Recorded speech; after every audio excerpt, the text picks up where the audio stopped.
Good morning, everybody. Happy Saturday morning. It's me, Mitch. Welcome. Welcome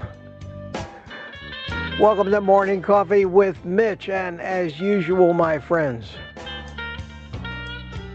drink it if you got it.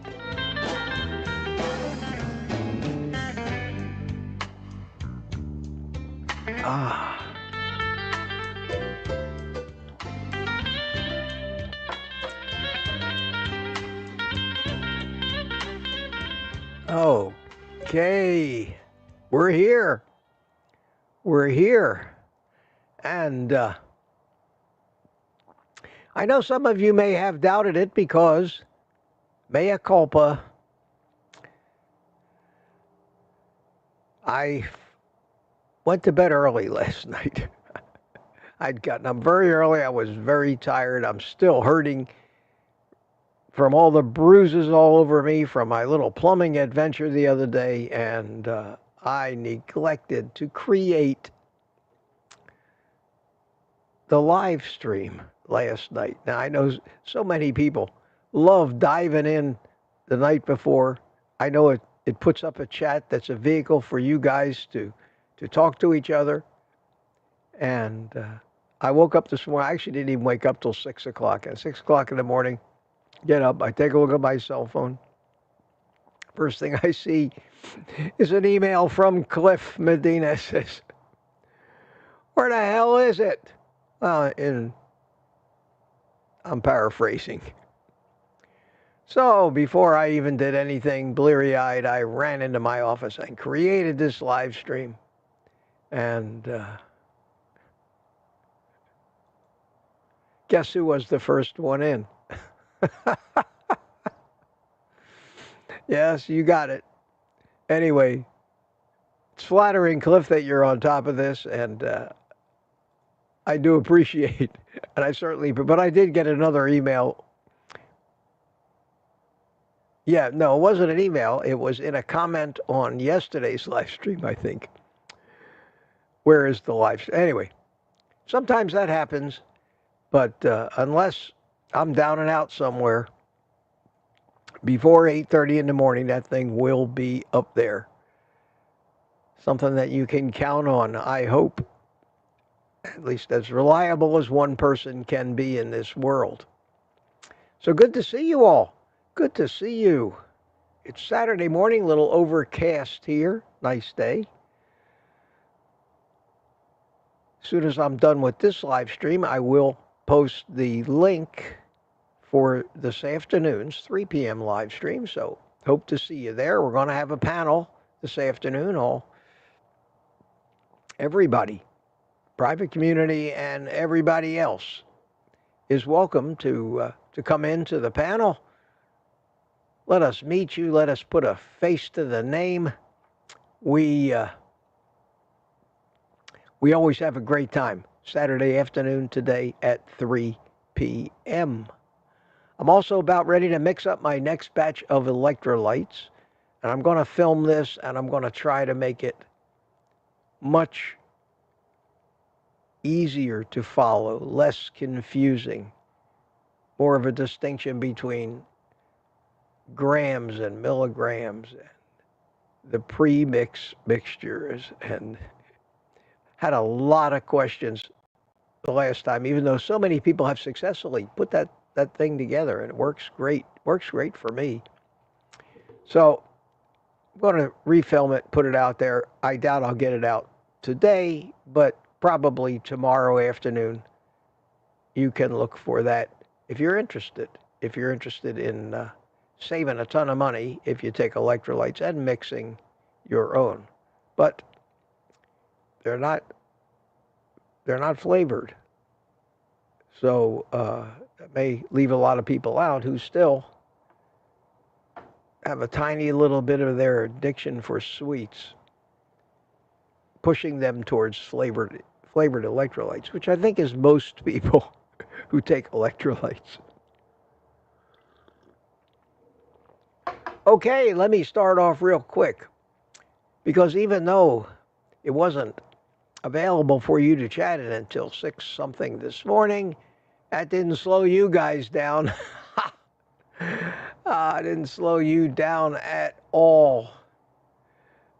Take a quick look in Rumble. I see over in Rumble we've got Mike Seeley Sr. was in here. Good to see you. I am live over there. Gary RZ.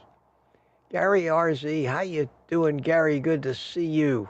Good to see you this morning. Rod Weeder's here. No slow. Another Gary. And Boyd Lamb says, good morning. Good morning, guys. And over here, of course, Cliff was the winner this morning, and rightly so. Thanks for the heads up, Cliff. We have Wayne. Herman says, Lake Gaston, North Carolina. He says, good morning. Lady June says, good morning. Of course, Peter. Good morning. Meat Madness Team. Yes, that's us. That's us. Mike Seeley from Tampa Bay. Hi, Michael. United Carnivore. Granny Boo 2 says, glorious morning, everyone. 63 years ago. It was 16 below zero in Iowa when I was born. 47 degrees this morning in Oklahoma. And the best part is I'm 163 pounds, 38 pounds down, and happy birthday. Happy birthday, Granny Boo 2. Many, many, many, many more. Lucy Auerbach is here. Saying good morning to people. And Tina Schweikerath had a question. And I put QQQ just like that, guys, in the chat if you have questions. And I encourage questions. And try to get your questions in if you possibly could before 9:30. Because I always run overtime. But if a question is in there by 9:30, I will keep going until I get to it. But we're going to have to put off. And I didn't get to all the questions yesterday. It was just so busy. It was so busy. Good morning, Mitch. This is a good question, too. I already read it. My doctor has sent me a Cologuard poop box. Something that you always want to get in the mail for Christmas. I turned down the colonoscopy. Well, I'm not against colonoscopies. I think colonoscopies are much better than trying to analyze poop. There's so many things that can go wrong with that. I encourage people not to turn down colonoscopies, but that aside, he's worried about fat in my poop, among other things. And the other things he's worried about is usually blood. Usually blood. Anybody else have this done? I'm sure a lot of people have. I haven't. I've always opted for the colonoscopies. I've had 3 of them, one every 10 years. Luckily, no reason to have them any more frequently. I've never had any polyps discovered whatsoever. One thing I didn't have to deal with, but I never did the poop samples, whether it was on a stick or in a box or however they did it, because I have hemorrhoids, like so many of us, which sometimes bleed, or used to bleed a lot. They don't bleed anymore. I can't remember. I think they're, even though it's been a long time since I've been on carnivore, I think they're shrinking, but my hemorrhoids were substantial, unfortunately. And that came from years and years and years and years and years of incredible blockages and constipation and straining and pushing. My digestive health, even though it wasn't any serious diseases, was a nightmare. and carnivore fixed it. But I had that bleeding problem all my life, so any stool sample anybody took from me was useless. So I went for the colonoscopies. And the only thing that came out of those colonoscopies was a recommendation to have hemorrhoid surgery, which I would never have. I've heard too many horror stories about that. If they weren't bothering me, they weren't itching or I didn't have pain, I left them alone and they left me alone, except that test was useless. So that's my opinion on that. My opinion on that, Tina, is I think it's a next to useless test. You should probably have fat in your stools. That's a good thing. That means you're eating enough fat. If you didn't have any fat in your stools, you wouldn't be eating enough fat, because that's what happens when you eat enough fat. If you eat too much fat and you get too much fat in your stools, you get diarrhea. If you have just the right amount of fat in your stools, they float. I know I've got you guys looking in the toilet all the time for a lot of different signs, but our body is telling us in many ways exactly what we're doing right or wrong, and when your stools float up and down, that's a gauge of how much fat's in them. So learn to read them.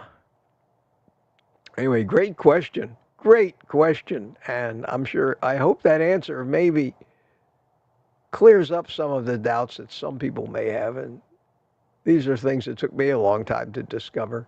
Sharpie Aquatics, good morning to you. Good morning to you. And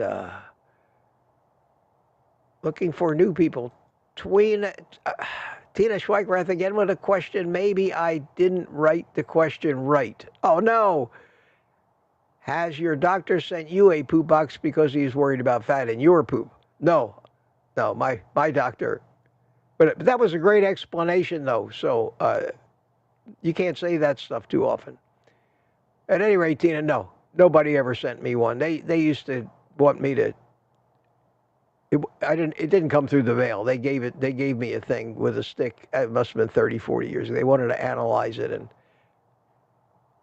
the first time they analyzed, I did have it done once. I don't even remember when or who the doctor was. I think it was long, long, long ago. And the first thing they came back and they says, you have blood in your stools, but you have hemorrhoids, so it doesn't mean anything. And that's when I learned that, and I never did that again. That's when, before I think I even had my first colonoscopy. Hope that clears that up. Father of United Carnivore, Mike Silly Sr. from here in Melbourne. How you, Mark Booz? Good to see you.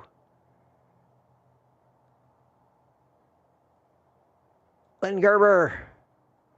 Hi, Lynn from Deerfield Beach right here in Florida. Smoothie 420. Hiya, Smoothie. Terry Sue. How you doing, Terry Sue? Good morning, Mitch, and all you rib ticklers. Stickman's Garage, how you doing? Good to see you. Good to see you. Happy birthday to Granny Boo, too, he says. Richard Williams from Copper Hill, Tennessee, is also joining us. And Jeff Johnson, the name you know. Good morning, Mitch and Company, having pork chops and eggs this morning. Super. Retired Rick is with us. How you doing, Rick? Good to see you. And Edward Renner is here. Hi, Edward, and I'm at 8:23, so we're coming up on 8:30. Mark Whistler. Morning, Mark. Mark came into the private community stream Thursday night. We had a ball. We all had a ball. Gina Cav, good morning. Good morning to you. And Gary Williams is here. How you doing? And Gary Arzamendi. Hey, hiya, Gary. Gary sent me the most amazing email that I got this morning. And Gary, that was one of the most complimentary emails I have ever gotten from anybody. And I hope you understand that I tried. I didn't have a lot of time, but I did shoot off a short reply. I hope you really understand how profoundly that affects me. Thank you so much. Thank you. Thank you so much. Really appreciate it. Great. Glad that you're here, man. Glad that you're here and you're doing so well. It was great to hear. It was a long email. I mean, when I first opened it up, I looked at it. I said, oh, my God, I don't have time to go through all this right now. I was in the middle of trying to set up my equipment out here, but I got to a stopping point, and I stopped and I read the email. And I'm glad I did because it made my day. Made my day. And this old fart chimed in saying, hi, coffee fans, because I do that. I do chime in, usually about 5 or 10 minutes before the chat. Sous says, I'm waiting for the music.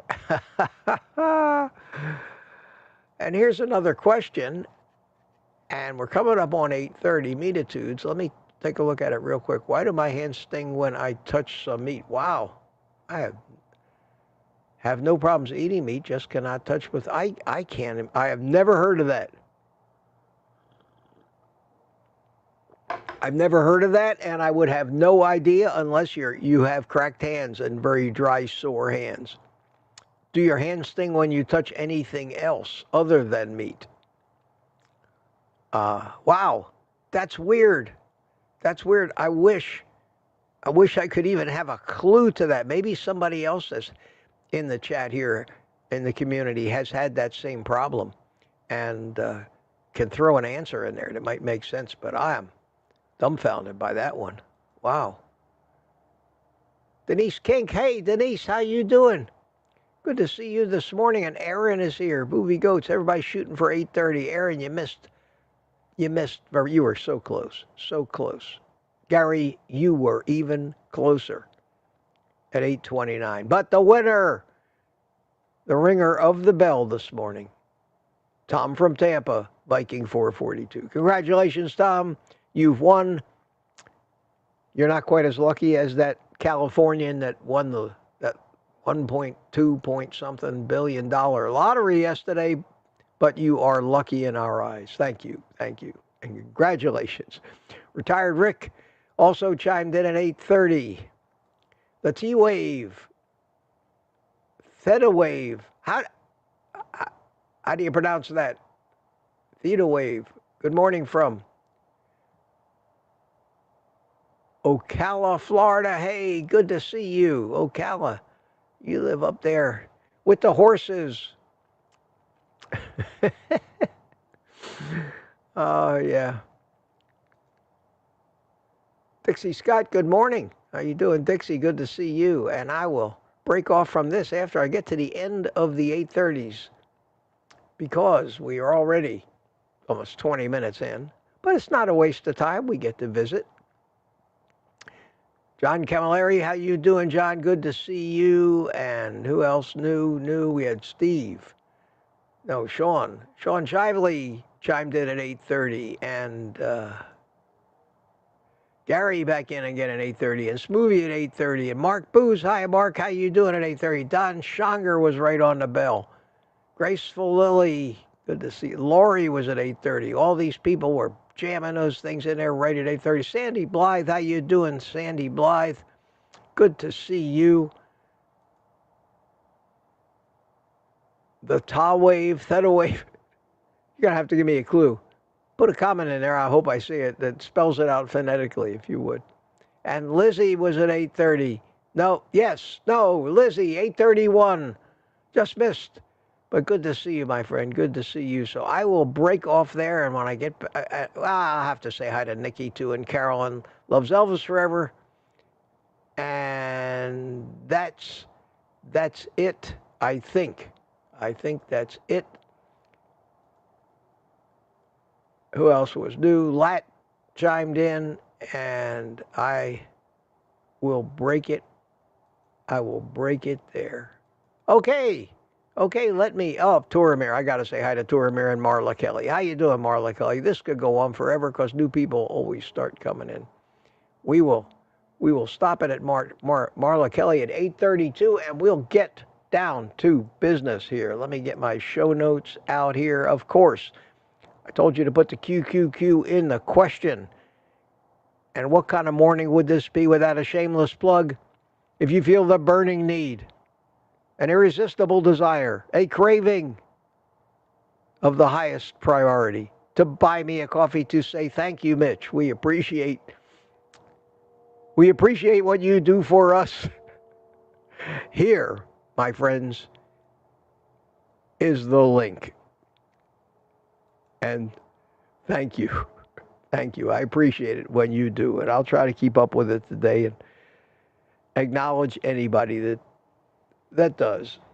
And if you don't, that doesn't make me think any the less of you. You may have bought me a coffee yesterday. Don't feel the pressure.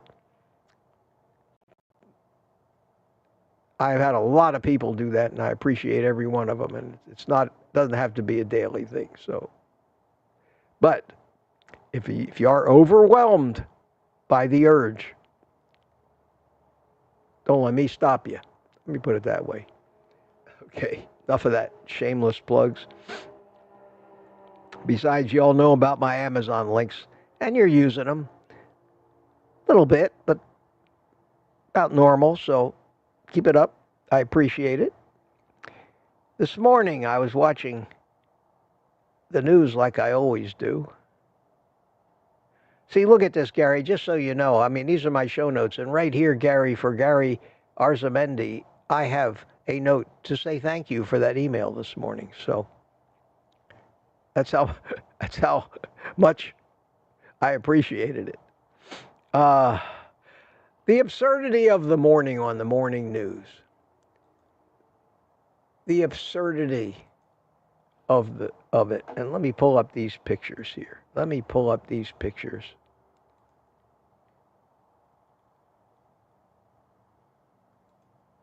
Hang on one second. I try to be smooth, but sometimes it doesn't work out. Okay. Have you guys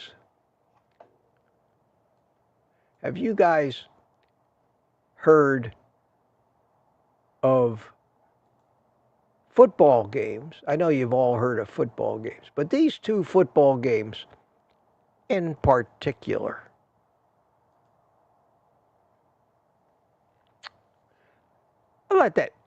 I take a sip of my coffee. I'll let that just sink in and ask you, anybody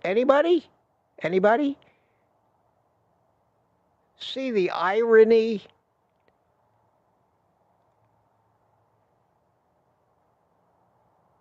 of a college sport supposedly signifying good health and athletics and healthy living? Can you imagine? Can you make sense of the fact that they have two of the most addictive products to ever see the light of day? Products that you can't stop eating if you're a carb addict when you start eating them, as the named sponsors, not just the sponsor, but the named sponsors of their bowl games. And this is I talked about this last year too when it came up. Does anybody see the corruption and the evil? This would be like the Mexican drug cartels sponsoring a football game watched only by drug addicts. Because during this entire game, this message is going to be forefront. Everything. It's going to be behind the announcers. It's going to be painted on the field. So whenever you look down at the field, you can't help see Pop-Tarts or Cheez-It. It is the biggest addiction trigger that any human being could ever imagine. But wait, there's more. Pop-Tarts, that wasn't quite enough for Pop-Tarts. Wasn't quite enough. They turned the trophy. They turned the trophy into a real toaster that works. So even during the awards ceremony, they will be putting Pop-Tarts in that thing and toasting them right in front of your face, because as if they haven't triggered your addictions enough, they have to do it right in front of you. And back to my cartel analogy, that would mean at the awards ceremony of the Cocaine Bowl, designed for drug addicts to watch, in the reward ceremony, they would all be snorting cocaine as well. And this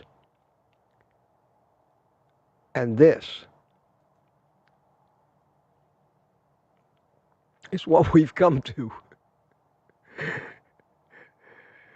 in the goal for health and well-being in this country. And I don't know about you, I just sit there like, I can't believe, am I the only guy that looks at these things and doesn't see the absolute absurdity, absurdity in it? Wow, wow, wow. So then I went and I didn't know if Post or Kellogg's made Pop-Tarts, so I Googled it. And it says here, I said, who makes Pop-Tarts? And it says Kellanova. Now, formerly known as Kellogg's, when did that happen? Have any of you ever seen the name Kellanova on a box of cornflakes?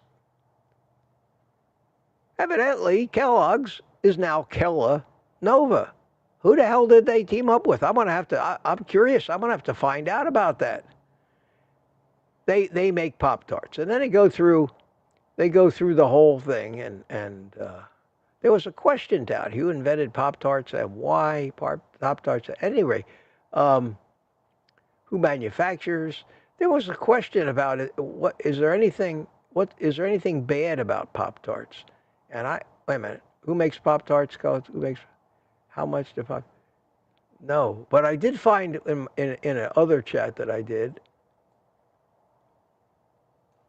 are Pop-Tarts bad for you? Oops. Here it is. Are Pop-Tarts bad for you? Yes. Even Google admits it. Yes, Pop-Tarts are generally considered to be an unhealthy food choice. They are highly processed and contain high amounts of sugar, which can contribute to weight gain, tooth decay, and other health problems. Unhealthy fats. They contain trans fats and vegetable oils. Even Google admits vegetable oils are unhealthy. Incredible. Which can raise cholesterol. Well, no, they don't. When you eat Pop-Tarts, your cholesterol will go down, believe it or not. So they got that wrong. Provides little protein, fiber, or vitamins. Has artificial ingredients, which may have negative health effects. While occasional consumption of Pop-Tarts is unlikely to cause significant harm, regular intake can contribute to early death and every bad thing that could happen to you. And who is an occasional user of Pop-Tarts? Maybe a few of the 20% of people in this country that are not addicted to carbohydrates who can do it. Our message, my friends, the point of all of this ranting about junk food, is that if we think we're going to fix this problem without a complete and total revamp and makeover of our entire culture in this country, we are deluding ourselves, and we need to continue doing what we're doing and not worry about the rest of the world, because this has been going on too long, and it will only continue to get worse despite all of whatever we think are optimistic things going on. Maybe it'll get some food dyes removed from the food. But let me tell you what happens when they try to make changes like that. Lawsuits. Lawsuits.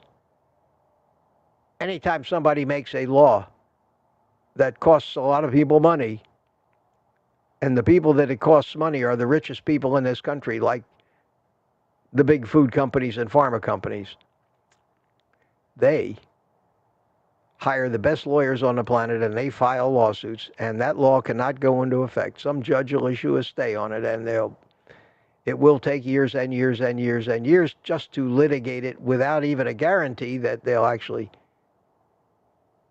accept it, win the lawsuit, and be able to implement the new law. So while I'm optimistic that the message is getting out, the only reason I'm optimistic is maybe some smart people who have critical thinking out there and logic and common sense, who haven't heard our side of the story before, may, at least for themselves, come to the conclusion that they have been misled all their lives, and now it's time to do something about it, like each one of us in our own way at some point in our journey came to that conclusion. And that's why we're carnivores today. And we'll see if the viewership on the carnivore channels goes up as more and more of the word gets out. But that was so telling. I thought it'd be worth a little time to get into that today. I hope you found that interesting. And I got all of that from back-to-back stories on the news, totally presenting it in the other way. Health had nothing to do with what they were talking about. It was all how cool is that trophy that actually makes Pop-Tarts.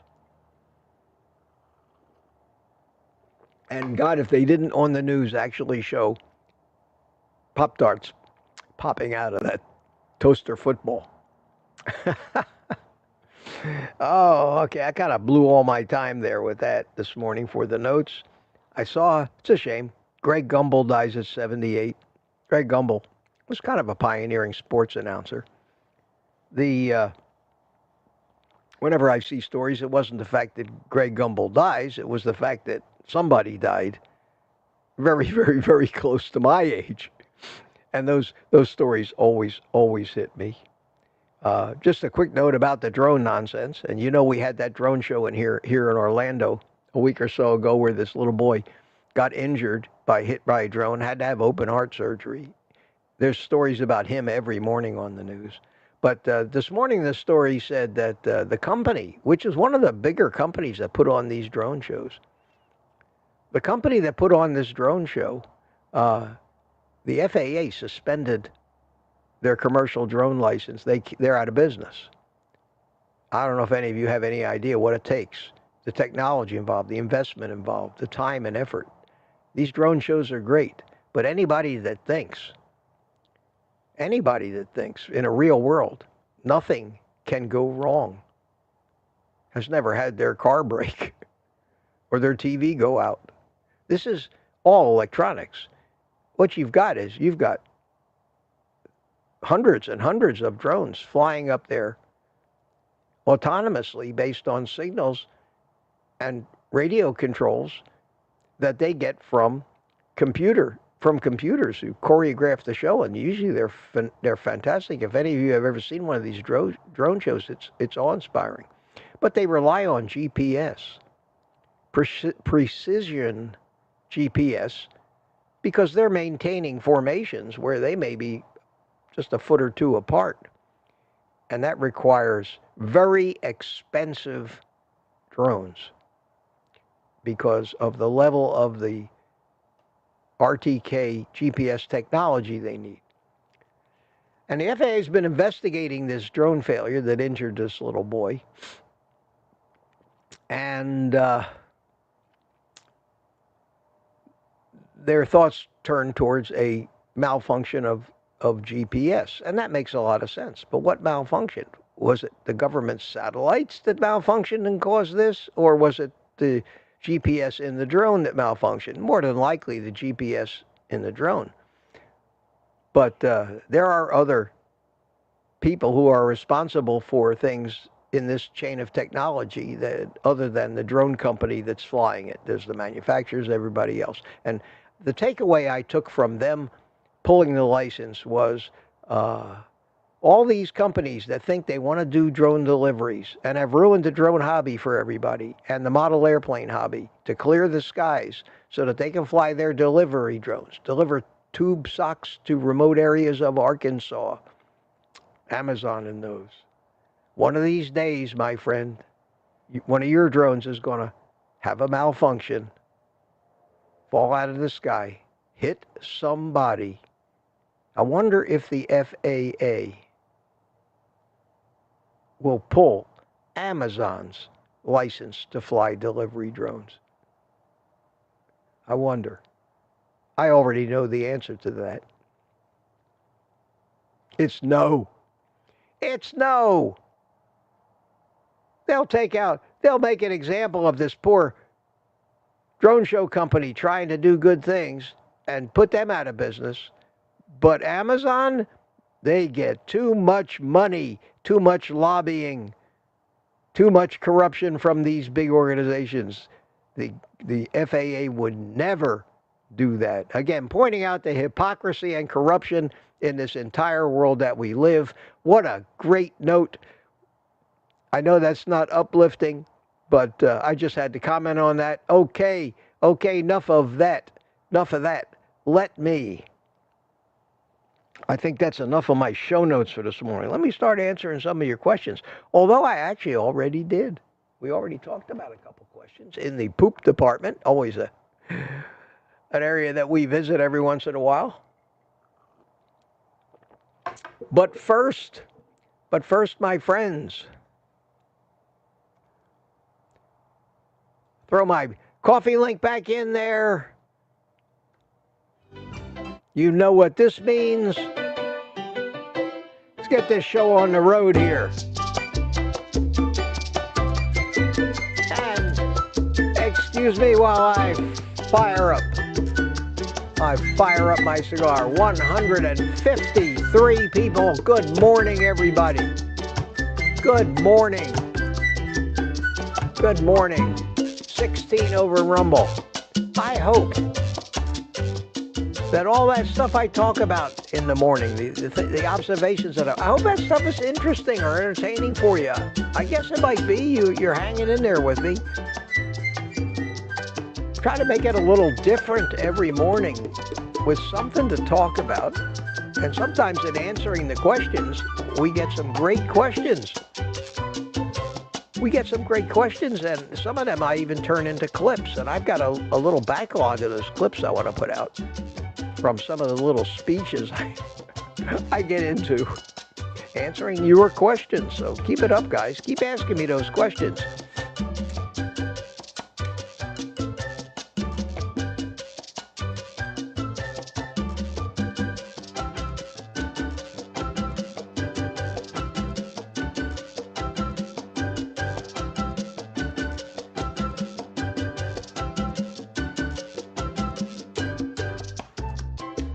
Okay, thank you very much for your patience.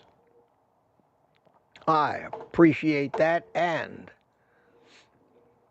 here we go. Here we go. Who haven't I said hi to yet? And I'm looking for questions, and I'm going to try to cruise through them. If I miss you and I haven't said hi to you and you put a comment in there, my apologies, but I hope to catch your questions. And Touramere says, how are you, boss? And I say, as usual, if I was any better, it would be illegal. Thank you. Thank you, Tuka.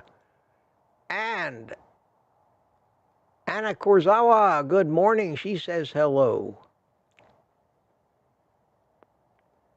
Mama Bear's here. Hiya, Mama Bear. How are you? And Sandy Blythe, good to see you. Good to see you.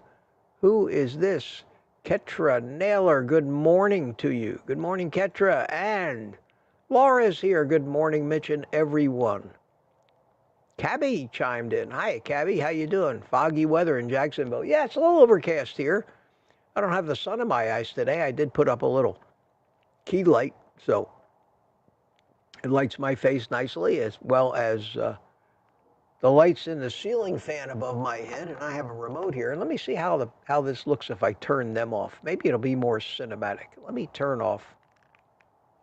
What do you think, guys? My face is still lit, but the background's a little darker. And with the ceiling light on, we get that. I don't know. Jury's out.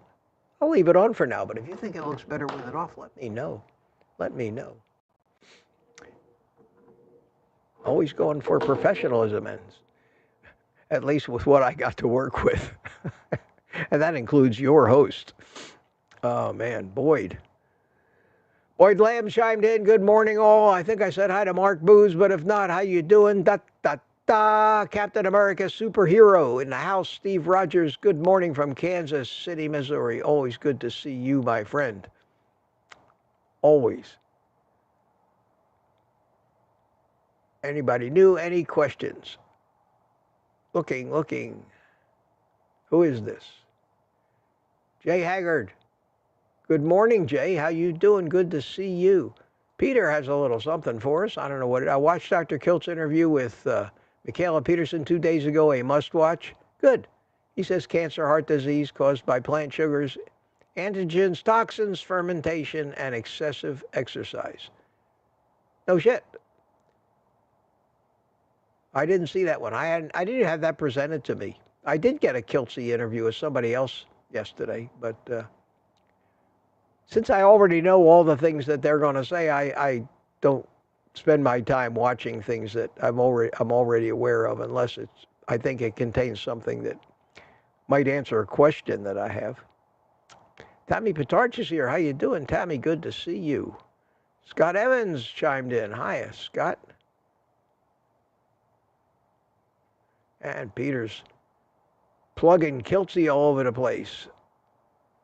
I suppose that's all right. As long as you go over to Kiltsy's channel and plug me. Come on, Peter. Come on. I need the crew to go to work.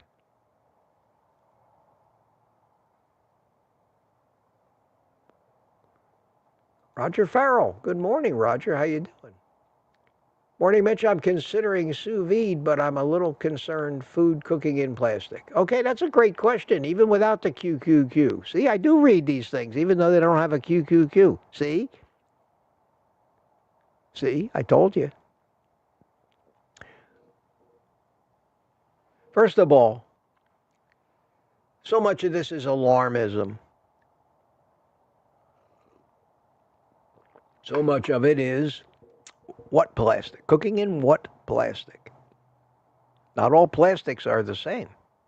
And since this became a thing, God, a lot of years ago, about microplastics and BPA and all the other PFAS and other chemicals, they started formulating plastics that were free of these chemicals. And there are BPA-free chemicals. But the most important single thing, other than making sure that if you use bags to sous vide in, that they are free of these chemicals, and the WeVac bags that are on my website, they come in commercial boxes that cost like 20% of what the other brands do. You get a huge cardboard box with hundreds of pre-sealed bags, are free of all of the known chemicals. But that's not as important.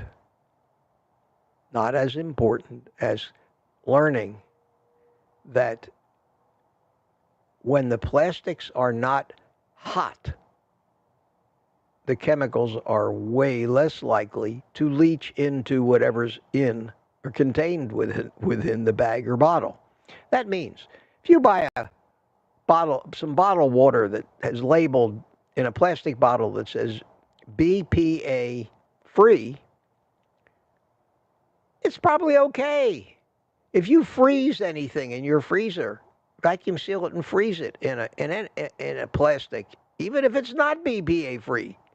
That plastic in that frozen bag at that temperature is not going to leach into your food. Now, if you take that plastic water bottle and take it out to your car one day in the summertime in Phoenix, Arizona, and leave it in your car for a couple of days, that plastic bottle can get to 140, 150 degrees, which is where these plastics will start leaching out into the water. Then I would not drink that water anymore, even if it said BPA free. And the longer you leave it in your car every day, the more is going to leach into it. So temperature is the most important thing, and that's the brilliant thing about sous vide. So many foods, these quick frozen boil and eat foods, come in plastic bags, and you put the plastic bag in the water and you boil it. Wow. You talk about setting up the exact scenario to release plastics into your food. It's boiling foods in plastic. But when I sous vide a steak, it's 128 degrees. For God's sakes, I can keep my hand in there for, 3, 4, 5 seconds before I even feel like it might even beginning to start to burn. 128 degree water is about the average it comes.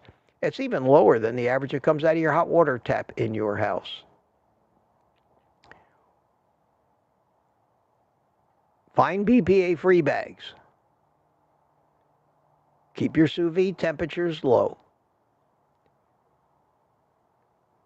And if you're still afraid, and if you still buy into I'm not using plastics because there are mountains of plastics floating around in the Pacific Ocean. First of all, research that. You'll find out that is a fraud. Environmentalists created that propaganda. That mountainous island of plastic shit does not exist. The plastic that is trash is floating around, but usually it's found in bays and lagoons and other trapped areas where people usually fish it out of the water and throw it away on their let's clean up the beach day. Watch the temperature, but if you still are scared to death of cooking in plastic, go onto my website, OldGuyCarnivore.com. Links to stuff I use page. Look for the silicone rubber sous vide bags. They use a vacuum sealing method called the immersion method. You can even use a Ziploc bag and do this. But if you put food in a bag and you can't vacuum seal it, but you leave the top unsealed and you push it down in water, the water pressure will push all of the air out of the top of the bag, and the bag will be, for all intents and purposes, vacuum sealed against the food. Then you just have to set it so that the bag is out of the water, and usually you can lay it over the edge. You may have to clip it, but as long as the bag is out of the water, the food will cook sous vide just like it does in a vacuum sealed bag. But you just have to be careful that you don't ever let that bag get below the water line, because then your steak won't be sous vide. It'll be stewed, because you'll be cooking it in warm water as opposed to cooking it in a vacuum, which is what sous vide means when it's translated from French. Anyway, that's a great question. Great question. Let me go off on some of the fine points, what I've learned about the dangers of plastics. And I try to avoid plastics, but I still don't worry about drinking my San Pellegrino from a plastic bottle, because it never gets warm. It's in the refrigerator. I drink it cold, but I pulled this out. I'm not going to drink the whole thing, but I'll put it back in the refrigerator. If I left it like that for 100 years, maybe it'd present a problem. I imagine, like all of them, they're using BPA and other PFAS-free plastics. I don't worry about it. I just don't worry about it. It's a good question, though. Good question. Thank you for asking. Okay, and that puts me a little further behind. Of course, I am 30 minutes behind, as usual. And that's understandable, considering I usually take 30 minutes of just talking before I get to the questions. But I hope you're having as much fun as I am. I can't think of a thing I'd rather be doing on a Saturday morning than being here with my coffee. My Old Guy Carnivore coffee cup. My cigar, which I have to relight. And all of my friends talking about something that may be the most important thing the human race has to face in our future, and that is our declining health in general, the real reasons it's happening, and why it keeps continuing in spite of the fact that we learn more and more.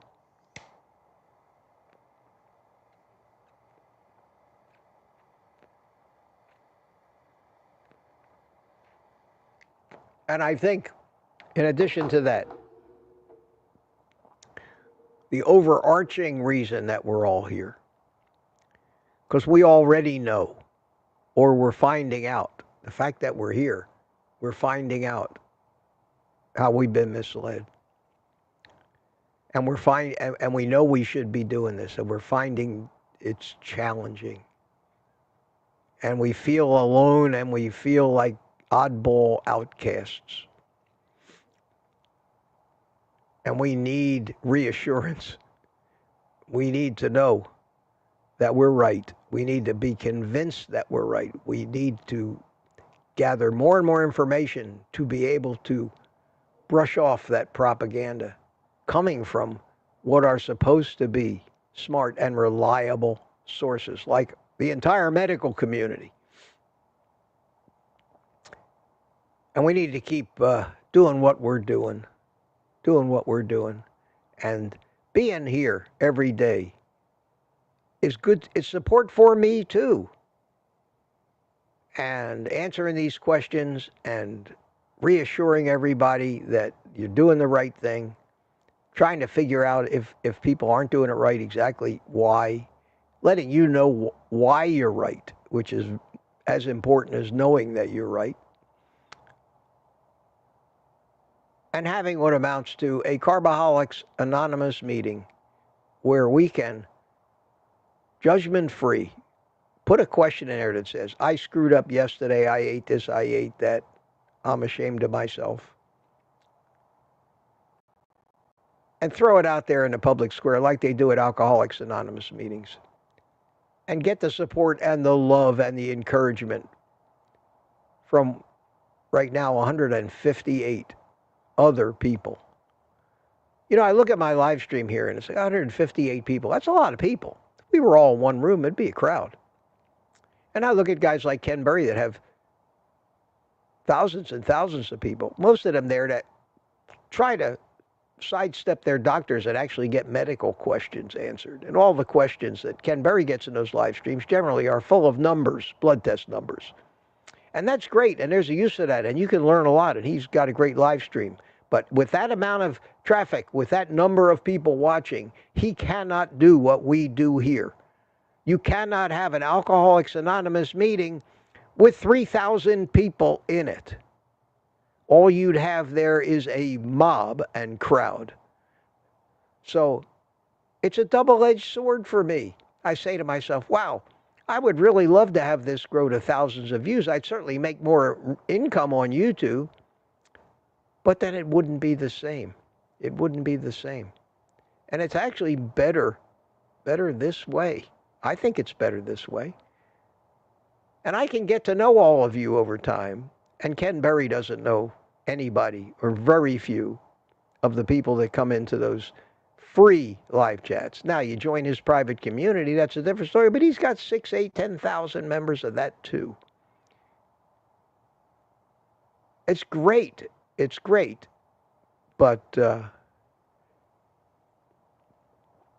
he doesn't know who Cliff Medina is. He doesn't know who Peter is, Papa Carnivore. He doesn't know the Sealy guys from United Carnivore. He doesn't know them. And I have an opportunity here to know you guys. And you really get to know me too, much better than anybody that just watches an occasional video of mine. So I think being small, a size like this, we could go to 200, 250 people. I could still do this. I might have to pretty much commit to a 2-hour live stream any morning, and I'll do it. I'll do it. Whatever it takes, I'll do it. All right, enough of that. Enough of that. I'm happy you're here. MC 1964, how you doing? How you doing? They found my age at 50. Are you talking about your metabolic age? Outback Outlaw. Good day, mate. Good day from Australia. My Australian accent literally sucks. Have you ever tried kangaroo meat? No, I don't even know. Is it legal to sell it here in this country? It's the leanest meat you can ever have. Kangaroos eat all greens and never need. Yes, same thing with, no, I haven't tried kangaroo meat. I doubt any of us have, other than those that may have been in Australia. I have tried alligator, which is kind of like the Florida equivalent of kangaroos, eating something that people around the rest of the world don't seem to eat very often because it's a local thing. But, yeah, we have the same thing here with wild hogs. Wild hogs are the leanest animals you ever find. And when you hunt them and butcher them, about the only use you could have for the meat is to grind it up, add 50% fat to it, and make sausage. Because other than that, it's way, way too lean. Way too lean. And we have Harry Dion, good morning from Chicago. How you doing?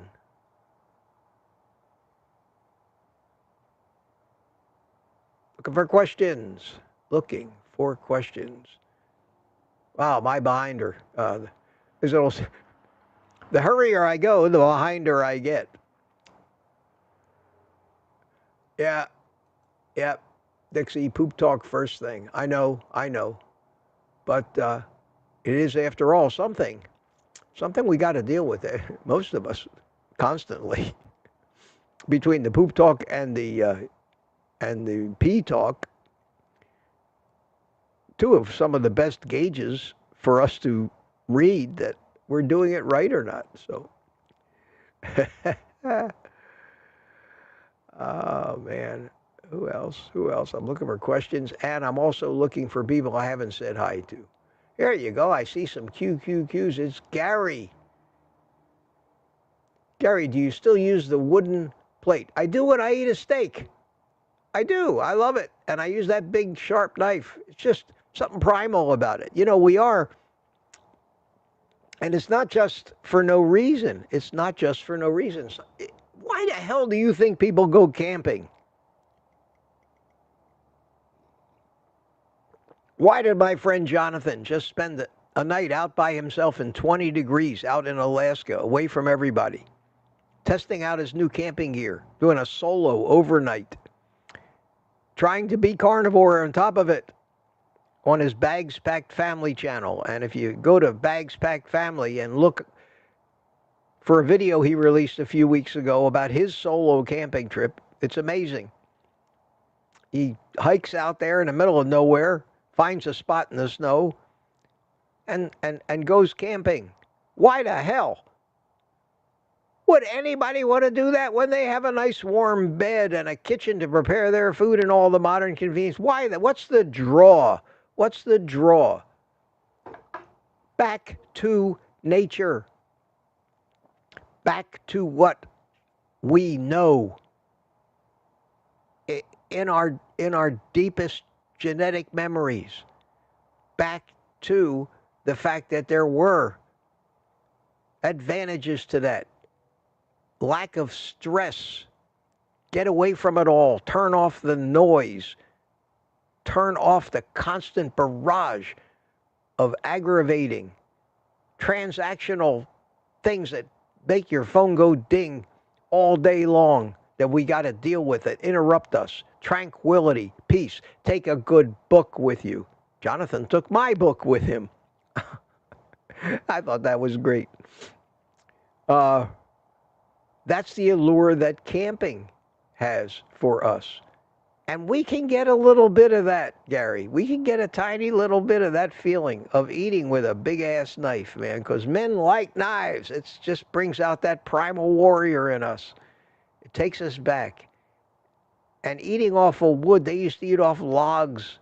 They didn't have ceramics. They ate off anything that kept the dirt out of the food. So they fashioned utensils and ate off wooden plates. And when you eat off a cutting board or you eat off a plate like that, you are experiencing a little of the life of your ancestral cavemen. And it just adds, it somehow makes the food even better. Maybe they appreciated the food back then a hell of a lot more than we do. Because when you're eating off the wood like that, somehow you get that feeling. You can't put your finger on it, but you get that feeling. So yeah, I love it. I love it. And it doesn't take any more cleanup, really. Just with those wooden plates. And once every 5-6 times you wash them with soap and water. Rub them down with a little coconut oil, just to keep the oils in them. And that's all it takes. That's all it takes.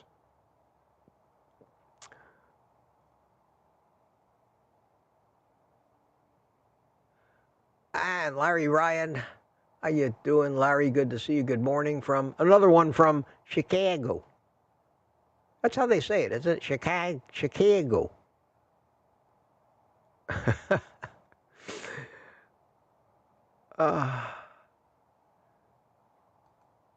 Adrian Sherlock.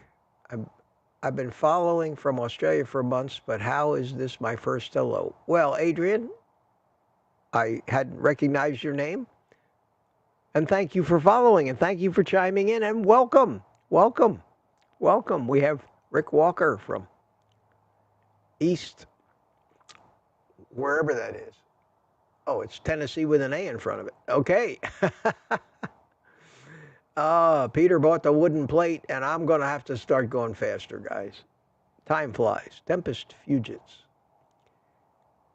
Question from Steve R. Hello, Mitch. Have you ever had any infrared grills? No, haven't. I haven't. Works. That works. But no, I haven't had any. Haven't had any.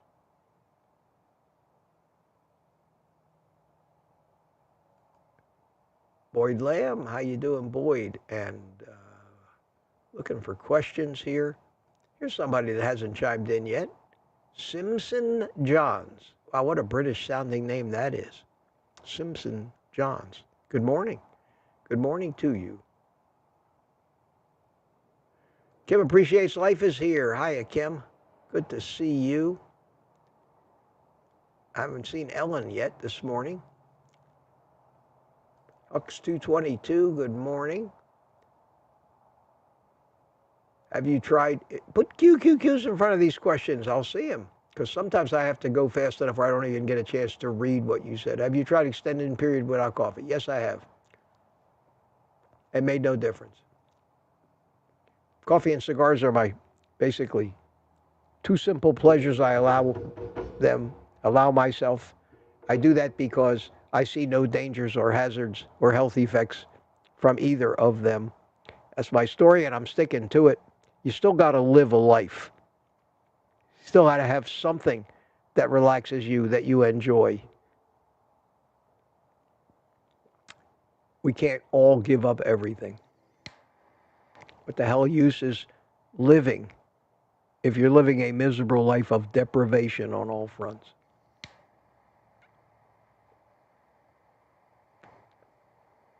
He says as he relights his cigar.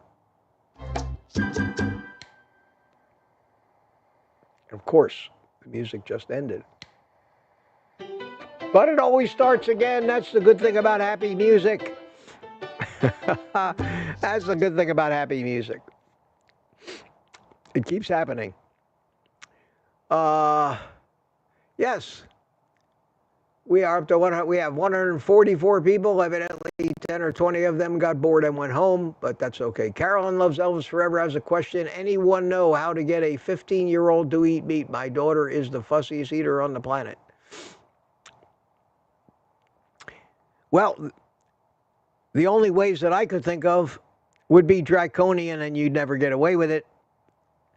And that would be to lock your, I don't know if it's a son or a daughter, lock them in their room without food, throw everything in your house away, wait till they're starving to death and can't eat, and then put meat in front of them. And I think when they get that hungry, they'll eat it. If they are not eating meat because they think they're a vegan and they think, and they're a save the animals person and they think it's cruel to slaughter a cow, you'll never change their mind. My granddaughter is 22 years old right now, and nobody will change her mind. She is the most liberal human being on the planet, even though her parents are the most conservative people on the planet. Nothing that they ever said to that girl has stuck. She gets all her information from social media and at college, and her health, as I see it, leaves so much to be desired, but she knows more than all of us, is smarter than all of us, is more opinionated than all of us, and she is setting herself on a very, very destructive and unhealthy course for her life, and I love her, and there's not a thing I can do about it. She doesn't talk to me much now. She'll completely forget about me if I try to force the issue. And that, unfortunately, Carolyn, is what we have to deal with, not only with our children, our parents, our friends, or anybody else. You cannot do any more than just set an example that you hope someday they may actually say, hey, didn't you used to be sick and fat? How'd you do it? And then you can tell them, and there may be a 1 in 5 chance or 1 in 10 chance that they actually think that that's even doable for them and actually start.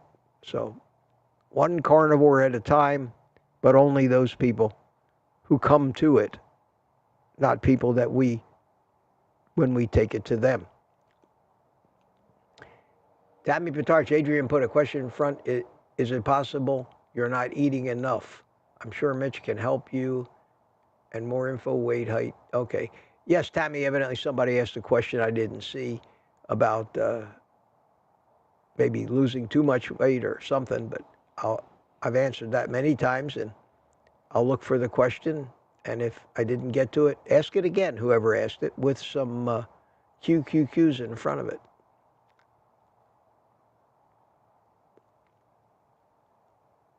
Looking for questions. I'm still not up to 9 o'clock in the chat here. I need to run. I need to run through it faster. Gary has another question. Gary, thoughts on eating butter? Use butter to cook with, but I see a few comments about eating a stick a day, etc. I should be dropping a few. Should I be dropping a few pats daily? I don't think butter can hurt you. I think if you really enjoy eating a stick of butter, I mean, if it's like eating ice cream or candy, your body's telling you something, that you probably need more fat and you're not getting it in the food you eat. You could overdo it, though. You could overdo it. But butter is a good thing for carnivores. I don't eat a lot of butter myself because I get my fat from bacon and eggs every day. I get a lot of fat from bacon and eggs. I eat it every day. 1/2 pound of bacon, at least 5, sometimes 6 of these big pasture-raised eggs. And then for my second meal of the day, I always eat something with fat in it. Burger patties, fatty fish, fatty chicken, chicken thighs, chicken wings with the skin on. And when I sear my steaks, they're usually ribeyes, which are one of the fattier cuts of meat, or I'll eat brisket or chuck roast. And whatever fat's rendered out of it, I managed to figure out a way to get it in. When I eat hamburger patties in a pan, I pour the rendered fat back over the hamburgers like sauce to make them juicier. So I get plenty of fat. And I know that Back to the bathroom talk again, and you know what I'm talking about. I know that because my digestive tract is working just fine. But a lot of people don't eat. A lot of people like leaner cuts of meat. They eat a lot of chicken breasts. Ugh. They eat pork chops. Yeah. Pork tenderloins. Same thing. Too lean. Too lean. Yes, for those people, if you can gobble down a stick of butter and you really enjoy it, it may help you. So that's a personal thing depending on your personal habits. The most important thing is that you get enough fat every day, not too much fat, and adjust what you eat accordingly. And it, it takes a little while to discover that for new carnivores. Great question. Great question. Can't answer that too many times.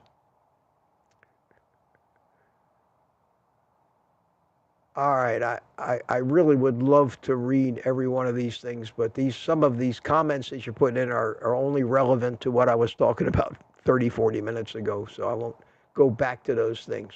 And B, question, Mitch, OldGuyCarnivore, can you share some sunshine with those of us who are forgetting what it looks like? I will accept the sunshine in everyone's personality. I'd be happy to, B. I'd be happy to. The best, unfortunately, the best I can do for you is to show you this picture and direct your attention to the bright windows behind me or in front of me as the view goes. And it's even overcast today, but it's still bright. There's some sunshine for you.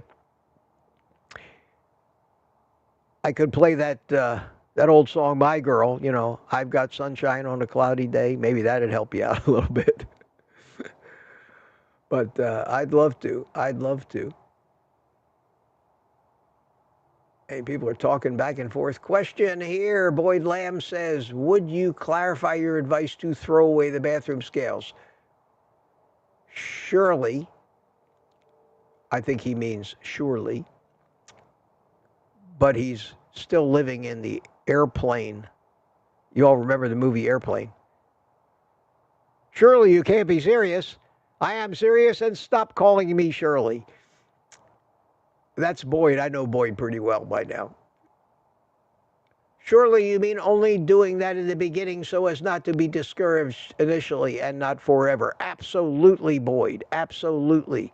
But my overarching advice is to just monitor the weight after a while as a curiosity, because I firmly believe that any time we try to do anything other than eat the right food and the right balance of fat and protein, eat only when we're hungry, stop when we're satisfied, as long as we honor those cues from our body, there's nothing else we can do to speed up or slow down weight loss.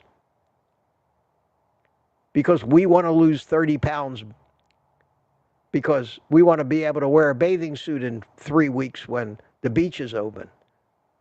So I discourage people from using their weight, really, unless they have some wild and wacky weight loss or non-weight loss issue. Then we have to try to figure out what it is they're eating or not eating that's causing it. But just to eat more or eat less or concentrate on the scale and agonize when it goes down, that's not bad for you even after the 30 days. It's not good for you, rather, to do that even after the first 30 days. It will happen. You'll lose weight. Your weight will normalize to where your body wants it to be, not where you think you want it to be. You don't have that control over your physiology. Sorry.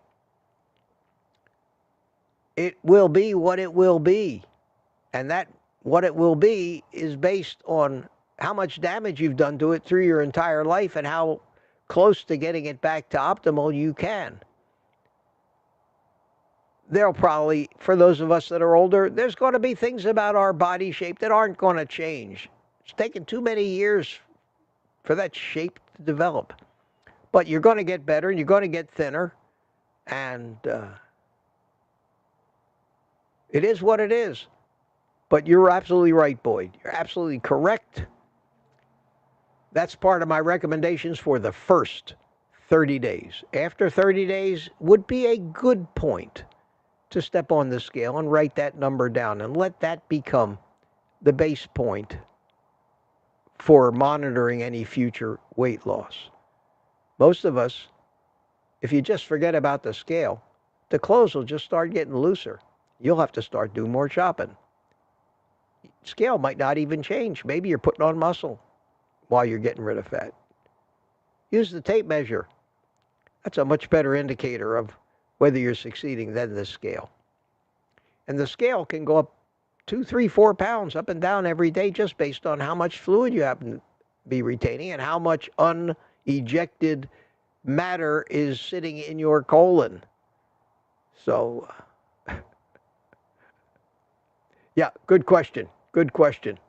Good question. I when I talk about throw away the scale, I mean, it wouldn't hurt for you to throw away the scale for the rest of your life, but we're all curious. We're all curious. Everybody asks, how much you weigh? How much you weigh? Look in the mirror. That's the biggest validation that it's working. MC64, Kellogg's was split into companies in 2023. Oh, okay, cool, cool. I had never heard of Kellanova. That was a new one on me. Carolyn Loves Elvis says butter coffee is the best. David Berry says, I noticed that you don't use pepper. Is it okay to use? Small amount of pepper is okay, but, you know, using pepper is like drinking coffee. Comes from a plant. A little bit won't hurt you. So I don't mind. I use a tiny little bit of pepper when I use a pepper, garlic, and salt seasoning on my chicken. I like the taste of it. It's a little variety, but there's not, in a couple shakes of that, there's not enough of anything. Surely my body, if there's plant toxins in that pepper, already has the physiology to rid ourselves of these toxins. We have the ability to rid ourselves of many toxins. So a tiny little bit won't hurt. Kidneys are good for that stuff. Liver is good for that, to get rid of that stuff. So I wouldn't worry about it. Now, if you doubt, I mean, if you constantly have to put enough, tablespoons of pepper on everything you eat and everything you cook, you might want to cut back a little bit. And we have people, we're talking butter now. I am 45 minutes behind in the chat. It is 8:45. I'm saying to myself, Mitch, and I go, what? You're getting too far behind. And I say, okay, I'll hurry up. So that's what I'm going to do now. I'm going to start scrolling like hell, looking for cues. So there's one. I'm not reading the chats, guy. Anything you people said, I'm probably not going to slow down and read it unless something. I can read it as it flashes by because I can read the whole chat at one time. I don't have to. I do that. I can almost speed read. But where is Ellen these days? Ellen has just got so busy with so many things over the holidays and her dog walking business and her work. She can't do this stuff. We had a nice talk after the private community live stream. I told her to hang on afterwards. And she misses it. She misses it. There's absolutely nothing bad at all. I just told her. And remember, this isn't her channel. This is my channel. And she loves doing that. But to get set up early in the morning when she has other things to do, I understand, is a chore. It's a chore. So for right now, I just basically told her, if you just, feel like you want to come in anytime. No obligation, no pressure. Why would I want to pressure her? She's so sweet and giving. I don't want to do that. There is, other than great friendship at this point, there's nothing going on between Ellen and I, just so you know. So that couldn't spoil it. It couldn't spoil it. At this point in my life, believe me, I'm too confirmed a bachelor to be going that route anymore. People wonder why I don't why I don't date anymore. I just can't do it anymore. I've had too many bad experiences. I'm too damaged from it.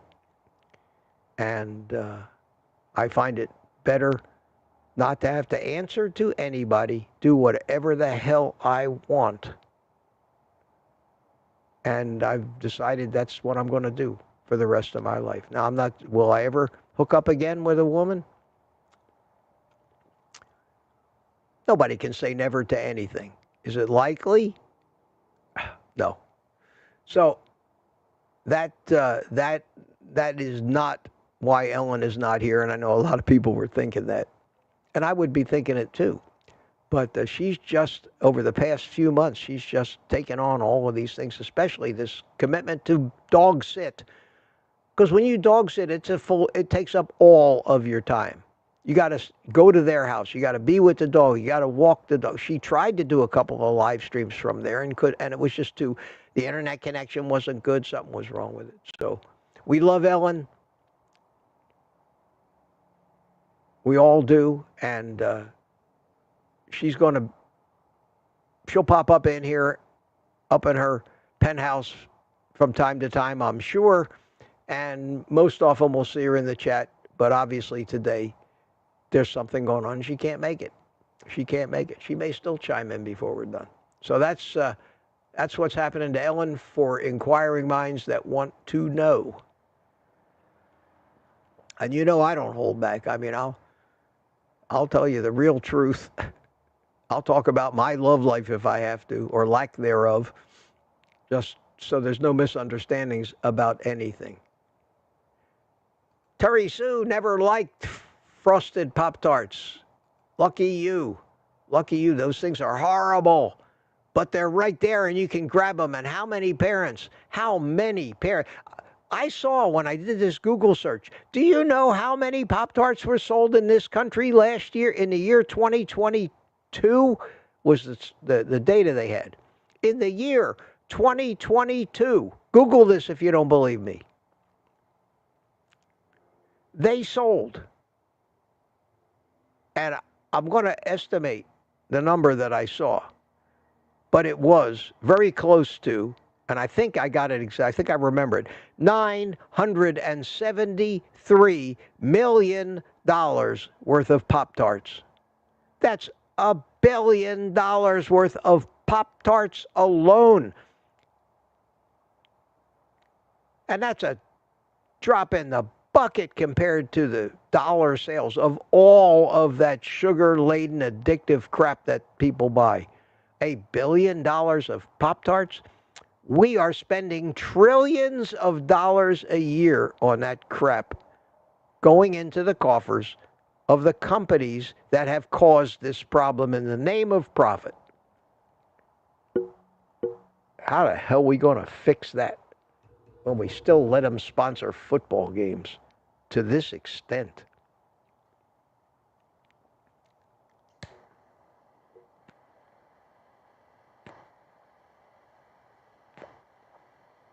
Okay, Peter Johnson chimed in and said he likes the lighting better when I turned off. When I turned off. So I guess I'm up to the point where I asked you guys that question. So one for the turn off the light. And I'm looking for questions, and I'm trying to glance to see if I can get any more opinions on that. But so far, Jeff Johnson's opinion is winning. There you go. Your wish is my command.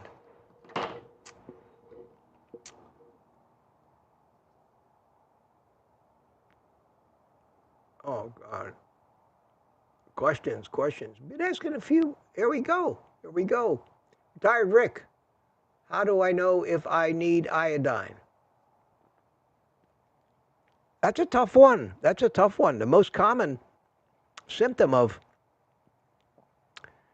an iodine deficiency is going to have something to do with the thyroid, some thyroid condition of some sort. I'm not a genius or never studied that in medical school, but I hear it most often talked about in terms of thyroid problems. But we need iodine all over our body. Every cell needs iodine. We need it in our organs. We just need iodine. Iodine is very essential. And we also know that we're raping the soil, monocropping and everything. And even if we eat meat, that meat still has to eat the stuff that comes out of that iodine deficient soil. So you could pretty well safely assume you could use a little more iodine in your. I think that's an assumption that most of us go with. How much? Consider it a prophylactic. It's one of the few things that I say, that and electrolytes are the only things that I don't have blood tests telling me I need it. Vitamin D, I do. I have the blood test. But iodine is a mineral, and so is electrolytes are minerals, and they're not in the ground in the quantities to get into the food, and we're pretty much all deficient or could use more of it. So I take both of those things, the iodine and the electrolytes, as a kind of prophylactic. And I found when I don't take electrolytes for a little while, I start getting those leg cramps again, which is what I think is the most obvious symptom. So my advice to people is you may not know if you need it, but it couldn't hurt. And it's no big deal. I put 2 drops of it in my coffee every morning. There's no chance of doing any harm. There are no side effects. There is no downside to it. And who knows? If you're a man, could help your prostate health. A lot of things it can do. Any organ health needs it. So Peter chimed in always. Peter with the answer, I buy 2% iodine. Yes. 2% Lugols, a couple drops out of the eyedropper in my coffee. It works for me. And Meta2 says Mitch has a link to iodine. Yes, I do in my links to stuff I use page. You'll see right up near the top in the area that says supplements. You'll find the bottle of Lugols. And also, Steve Studley. Hiya, Steve. How you doing, my friend? I put 2 drops in my coffee every morning. Yes, I got some pictures. Got some pictures from Steve. I'm going to show them this afternoon in my live stream, before and after pictures. Appreciate you sending me those, Steve. Retired Rick has a question. Is there a certain iodine we should use? I guess he meant to say. Yeah, it's the. I just answered that. It's the question. What's wrong with the iodine that comes with the regular supermarket salt? Iodized salt will give you a little iodine, but most of us use much better salt than the salt that iodine comes with. Who knows what crap that is? Who knows where it comes from? Most of us have decided to use mined salt from ancient mines, the Redmond's real salt.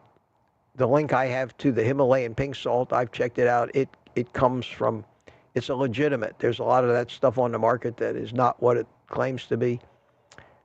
There are tons of minerals. There's probably some iodine in that salt too. That salt comes from ancient seabeds that were never exposed until recently, so they haven't been polluted over all these years before they were dug up and having salt made out of them. So, yep, we get it. We get it in the salt, but a couple of drops extra a day doesn't hurt. And don't confuse it with the kind of iodine they sell in the store that you want to put on a wound or something to clean it. That's a little too strong. All right, so now we have Michael Lance. Hello. First time. I can pick out these names I hadn't seen before. Found your channel a couple of days ago. A ton of research. Me and my family are going carnivore January 20th. That's a significant date. Change the country, change your family. Yes. I can't think of any other reason why you would have picked January the 20th. But you could start tomorrow. Nobody'd notice. Nobody'd notice. All right, I'm almost to 9:30. I'm only a half an hour behind now because I'm going a little faster. I'm going a little faster. I think I said hi to Nikki W.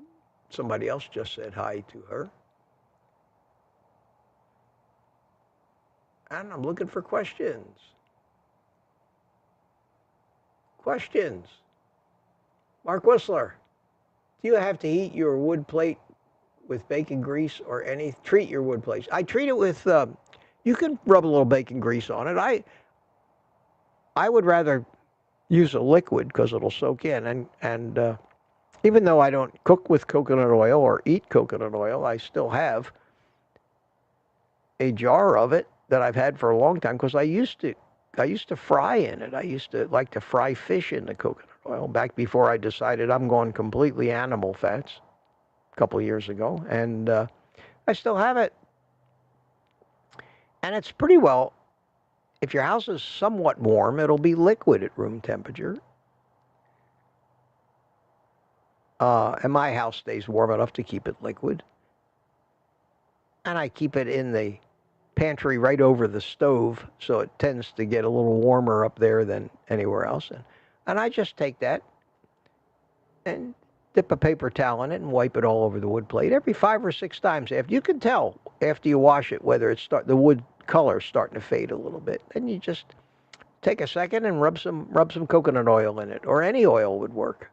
I suppose you could even rub seed oils in it because you're not going to get enough of that stuff. But just like I use grapeseed oil to season my carbon steel pan. It just happens to be chemically the best way to season a carbon steel pan.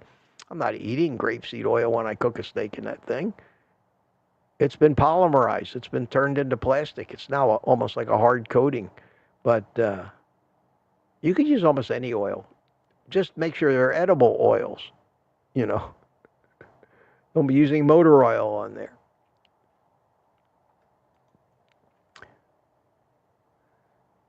I am cruising now. Cruising, looking for questions. Here's another one. Michael Lance, what cigar are you smoking? Yes, I always enjoy questions about my cigars because that shows me that I'm not the only one out there that enjoys these things. I know we've got quite a few. That's why I like doing my live streams from outside, like we're going to do this afternoon at 3 o'clock, because I know there'll be a couple of guys on the panel, Greg Smith especially, puffing on a really fine cigar, making me eat my heart out that I can't because I'm in the house, and I will, even though I live alone, I will not smoke in the house. And as I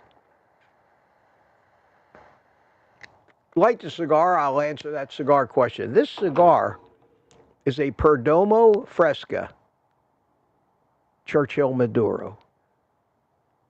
Perdomo is a Nicaraguan brand. They make great cigars. They got talented people and rollers in the factory.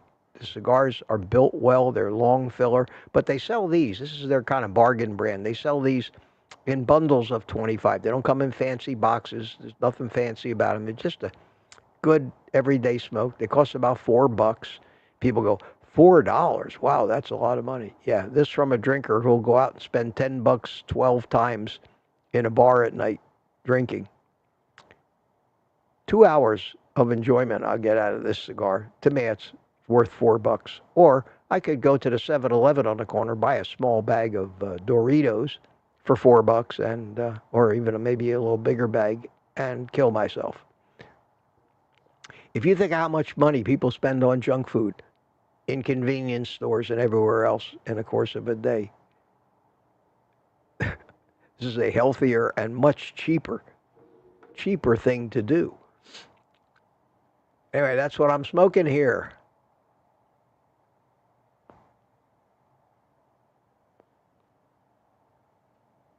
Still got almost 150 people in here. Wow, isn't that great? I love it when you guys, nothing more disheartening to somebody doing a live stream than to see the viewer count just keep going down and down and down and down. Because what that says is, you've been doing it too long, Mitch. People are either don't like what you're saying or are getting bored out of their minds, or they think there's something more important they need to be watching. So the fact that you guys hang in here with me is so gratifying and motivating for me to keep doing this.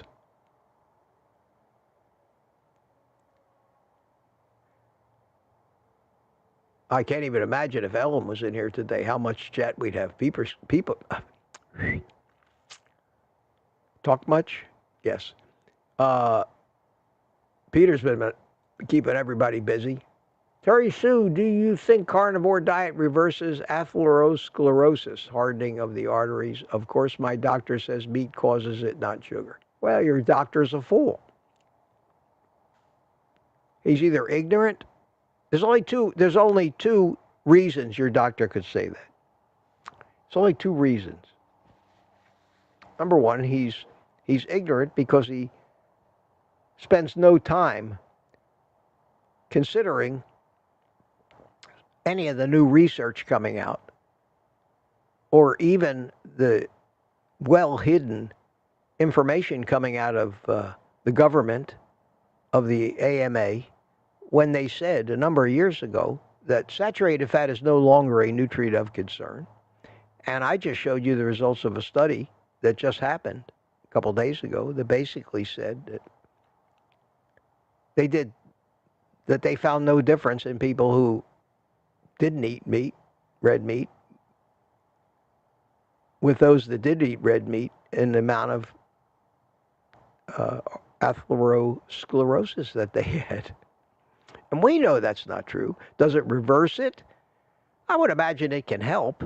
But what happens with plaque is that our body comes along and puts a layer of calcium, hard calcium on it to stabilize it. The fact that we calcify plaque is a good thing. That plaque keeps that calcium, keeps the plaque from breaking off and clogging us up somewhere and killing us instantly.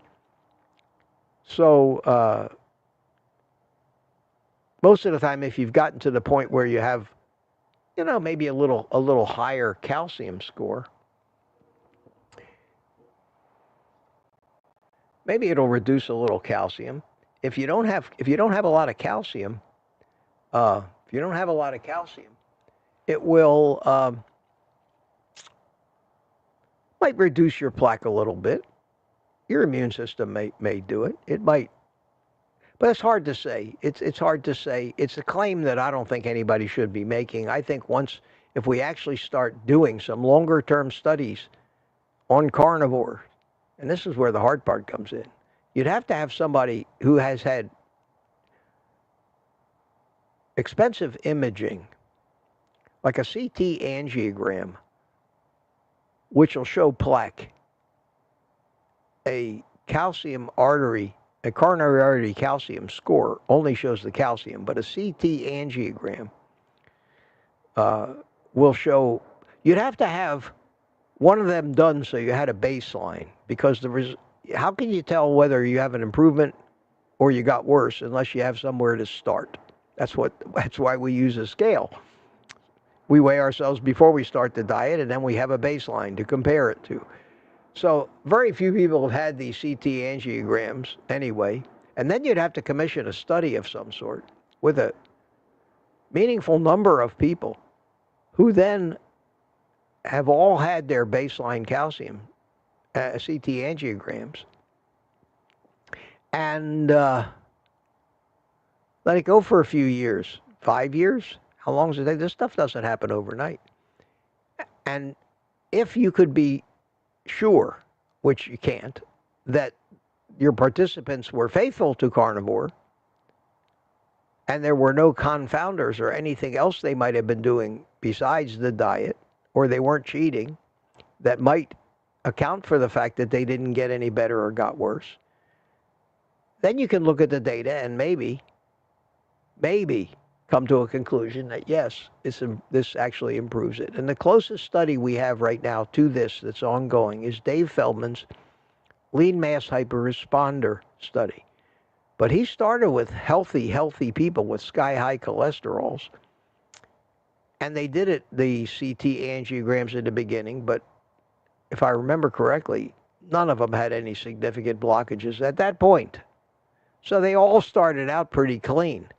So the best they can do is, after a few years of being able to verify that these keto and carnivore people did indeed live those years with cholesterols that were considered deadly, and yet somehow miraculously they're either in the same shape or better than they were when they started. That proves something. That proves something, because these people are people that are already lean, have a good BMI, started this whole adventure with high HDL and low triglycerides. So there's very little to blame any potential damage on with these people, other than the fact that they started this way, and after continuing in the way they've been living, we know that if they've been living this way up to the point where their baseline was taken, they had no problem. That in itself shows us that high cholesterol in healthy people is probably not a bad thing. And when you couple that with the meta-analysis of many, many studies that we have, it's been well published and almost common knowledge in our community now, that when you look at real data, it ends up that the healthy people with the highest cholesterol live the longest and have the lowest mortality rate and are the healthiest. Who'd have thunk it? That's why I don't worry about my 342 LDL. Don't worry about it. The higher the better. My doctor thinks I've lost my mind. I don't care. I don't care. And your doctor, the doctor you asked about in this question, your doctor says meat causes it. Your doctor is wrong. Your doctor is wrong. Your doctor is irresponsible. Your doctor is lazy. That's the first reason that he might say that. The second reason he might say that is that he's under pressure by virtue of what they call the standard of care and the regulation of all the medical establishments and the government that require doctors to follow the standard of care, or they could lose their license. And the standard of care is made of all the bullshit, propaganda, and nonsense. And he makes his living at being a doctor. And he didn't have the guts that Ken Berry had 10 or 15 years ago to wake up one day and say, I'm following my own advice. I'm fat and diabetic now. Obviously, this is bad advice. I am killing my patients. I need to stop doing that now and learn something. And then he went out and learned something, and that's why he's the man he is today, and he knows what he knows. Get a new doctor or ignore them. I have a doctor that I think believes what I'm doing, but she can't. She works for the VA, so she has to follow the government nonsense. And she has to every time I go in for my annual exam, which is not even an exam. I go in there, get my blood work. I analyze my own blood work. She hardly even touches me anymore. She might listen to my heart, but that's about it. And we talk about my point of view, and she listens, and I know she believes it. And then she apologizes to me before I leave. She says, well, I know you're not going to take statins, but I have to. I'm required to put in the records of anybody with a cholesterol as high as yours, I'm required to put in there, just to cover my ass, and my job, that I recommended a statin to you and you turned it down. You refused to take it. A lot of people say, I'm going to let my doctor write me a prescription for statins, and I'm just not going to fill it. That's not a good idea, because that prescription attaches itself to all of the medical data that's available about you. And even if you're not taking the pill, when they see that you've been prescribed the pill, the automatic assumption is that you have been taking the pill. And I don't want anybody to even assume for a second that I would consent to taking an unnecessary pill with life-threatening and crippling side effects and mental side effects that statins have. That's my thought on that. Long answer, but my thoughts, Terry Sue, and a great question. And I would say fire your doctor immediately, but unfortunately, there aren't too many doctors that aren't exactly like that. You're liable to get one that's worse. So figure out a way to live with him if you think he's doing some good.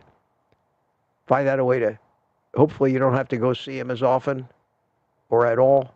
Like I say, I go in once a year. Coming up January 9th, I'm going to wait till right after the new year and run in, get my blood drawn, and I'll look at my tests, and I'll decide what I need to do. I look at my triglycerides, I look at my HDL, and I look at my vitamin D, and not too much else. But I glance at them, and just about all of them always say within normal range, so I ignore it. I don't like to monitor things. They just make you worry about stuff that you shouldn't be worrying about because you have no control over it at any rate. And I have got a housefly that has decided to come and join me, and he is now sitting on my mixer button. And I can't, if I try to kill him, he'll fly away because we're just not fast enough to swat flies unless we have a fly swatter. So hopefully he will stay out of the house. Oh God, I want to smack him. I hate these flies. All right, let's go down here.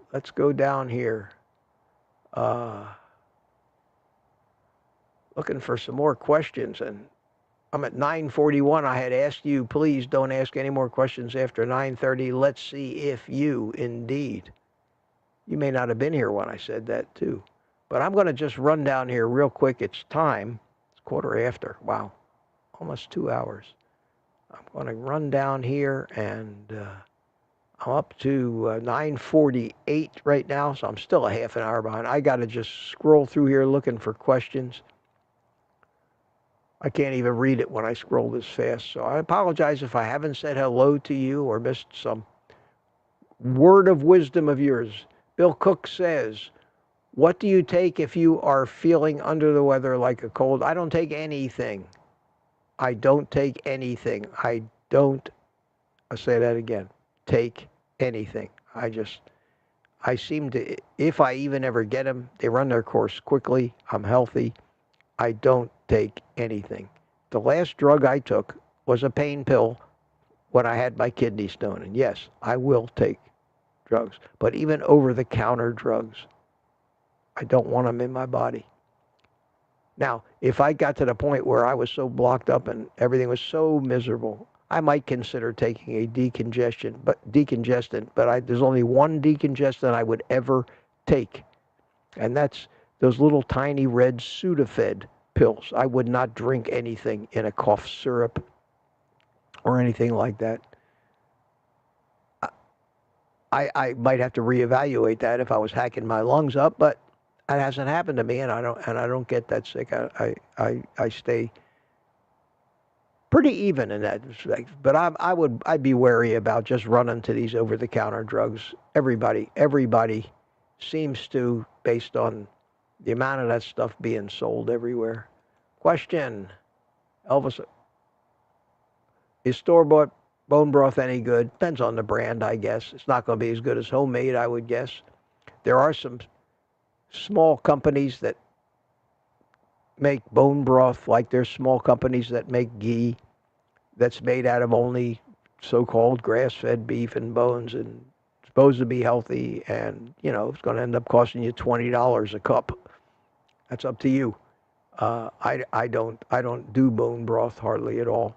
I think if you want to make some soup, for example, you got some beef and you got some other trimmings and some bones from some things you want to make yourself. So you might want to put just as like you use chicken stock, you might want to buy a box of that, quart of that stuff, throw it in instead of just putting in water to make up the difference. If you want to make some soup, might be a good starter for that, but I don't know whether I'd eat that crap by itself if it had any advantage whatsoever over drinking a cup of coffee or a cup of hot water.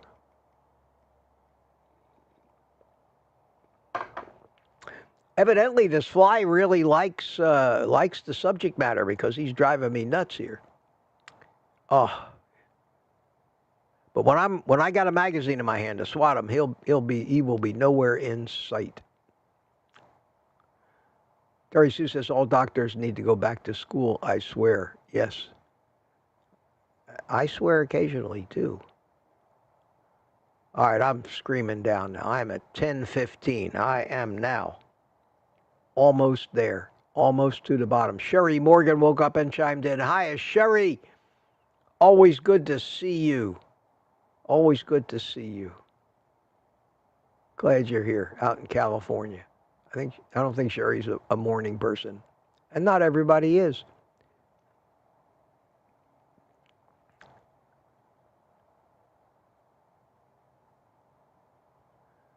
And Kim appreciates life. Are beef hot dogs okay on carnivore? Hot dogs aren't bad. Ken Berry says if you have no money or you need to really keep it cheap, you can eat Spam and hot dogs and you'd still be way better off than eating the standard American diet or crap. I used to eat a lot of hot dogs. Hot dogs can even be better in some cases because they put organ meat in hot dogs, the stuff that they need to get rid of. You can read the ingredients label on a hot dog, which you absolutely should, and the first thing you want to look at is the filler. Is there some kind of a soy something or other in there? Is there sugar in there? Is there maltodextrin in there? That's a filler. There's going to be fillers that they didn't used to put in hot dogs.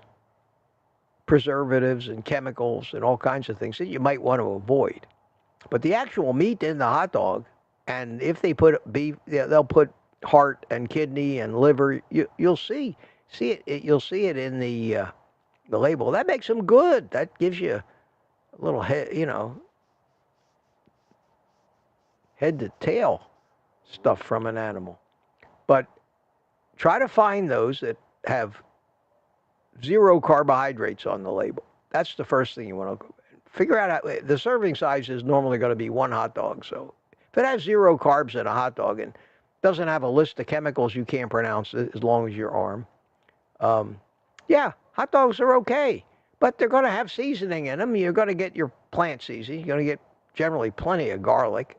But, that won't hurt you. Eat hot dogs if you think you want to eat hot dogs. The problem with eating hot dogs for most of us is they require a bun around them. So the first thing we do is we start looking at videos that say, look for carnivore bread so I can wrap my hot dog in something. And then, believe me, you're on a path to failure.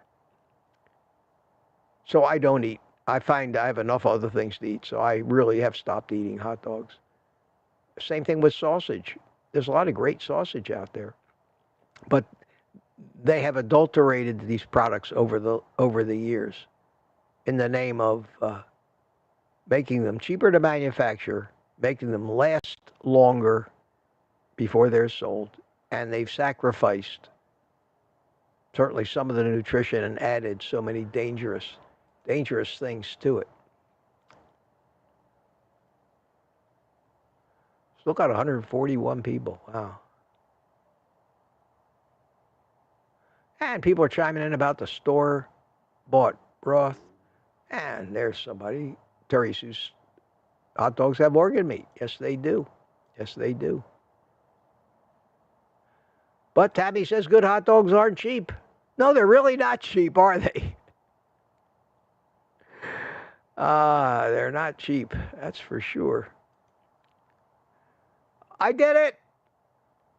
I did it, my friends. I did it.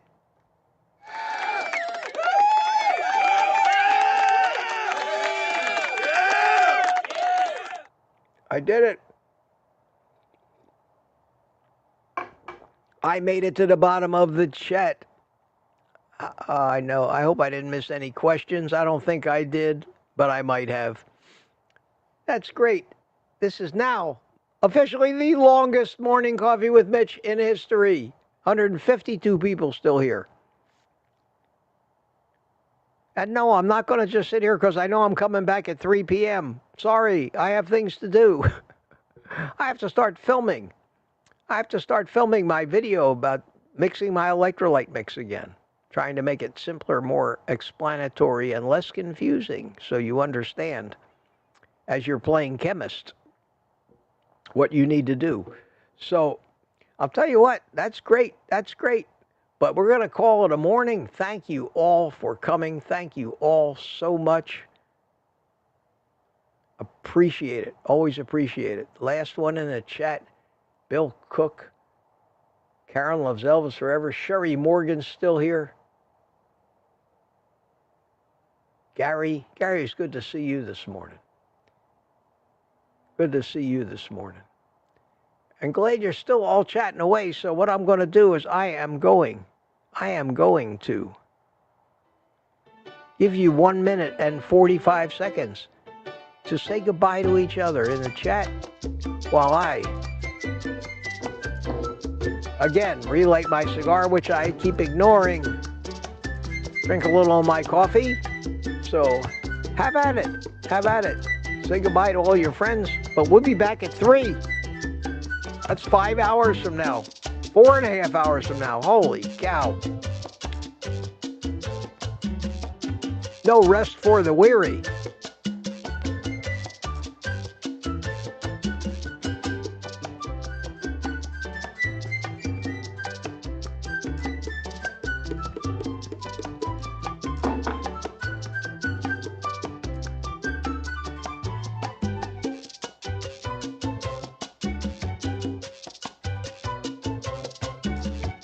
And Tanya, thank you, Tanya Kitchen Witch bought me 5 coffees, and that fly had the audacity to land on my thumb.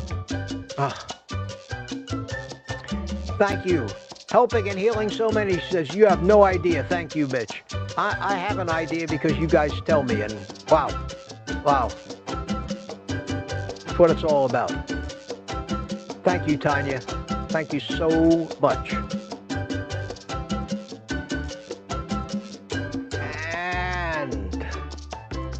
We're coming up on the end of the song and the end of this morning's live stream.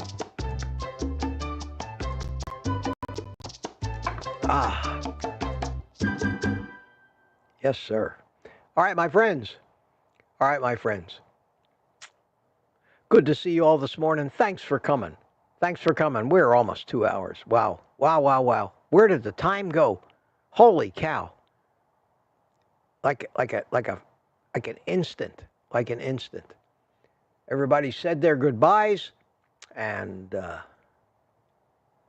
I will tell you to take the rest of the day off, but only until 3 o'clock. Love to see you back here. So do that. Take the rest of the day off and eat meat.